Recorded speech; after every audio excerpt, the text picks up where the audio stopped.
how to make a unique little lamp out of a regular battery. For this project, you'll need an AA battery. Wrap it with electrical tape so you don't damage it. And then split it into 2 sections.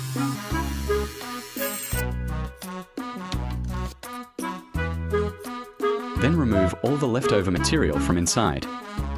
After that, drill a hole at the top and place an LED inside. You'll also need a hot glue stick. Cut a piece the same length as the battery. Heat it with a lighter and attach it to the battery.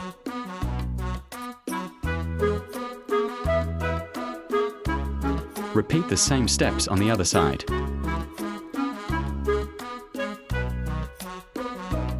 Connect it to a USB port and you'll see that it lights up perfectly.